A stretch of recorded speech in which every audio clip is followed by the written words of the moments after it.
पंचतंत्र की कहानियां, साधु और चूहे की कहानी। बहुत समय पहले की बात है। एक गांव में एक साधु मंदिर में रहता था। उनकी दिनचर्या रोजाना प्रभु भक्ति करना और आने जाने वाले लोगों को धर्म का उपदेश देना थी। गांव वाले भी जब भी मंदिर आते तो साधु को कुछ न कुछ दान में दे जाते, इसलिए साधु को भोजन और वस्त्र की कोई कमी नहीं होती।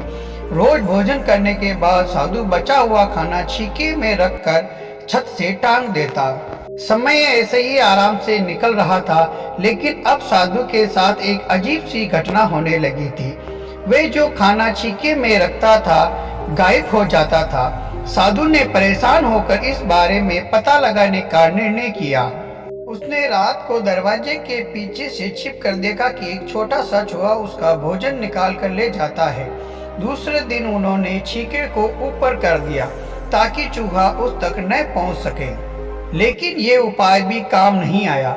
उन्होंने देखा कि चूहा और ऊंची छलांग लगाकर छीके पर चढ़ जाता है और भोजन निकाल लेता था। अब साधु चूहे से परेशान रहने लगा था। एक दिन उस मंदिर में एक महात्मा आया। उसने साधु को परेशान देखा और उसकी परेशानी का कारण पूछा, तो साधु ने महात्मा को पूरा किस्सा सुना दिया। महात्मा ने साधु से कहा कि सबसे पहले ये पता लगाना चाहिए कि चूहे में इतना ऊंचा उछलने की शक्ति कहाँ से आती है।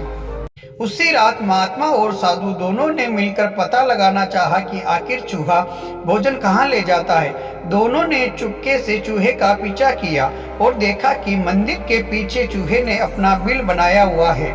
चूहे के जाने के बाद उन्होंने बिल को खोदा तो देखा कि चूहे के बिल में खाने पीने का सामान बहुत बड़ा भंडार है। तब महात्मा ने कहा कि इसी वजह से ही चूहे में इतना ऊपर उछलने की शक्ति आती है। उन्होंने उस सामग्री को निकाल लिया और गरीबों में बंटा दिया।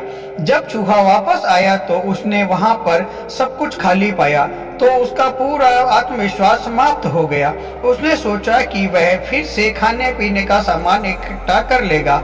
ये सोचकर उसने रात को छीके के पास जाकर छलांग लगाई, लेकिन आत्मविश्वास की कमी के कारण वह नहीं पहुंच पाया और साधु ने उसे वहां से भगा दिया। कहानी से सीख, संसाधनों के अभाव में आत्मविश्वास की कमी हो जाती है, इसलिए जो भी संसाधन आपके पास हो उसका ध्यान रखना चाहिए। ऐसी कहानी सुनने के लिए हमारे चैनल को सब्सक्राइब करें। धन्यवाद।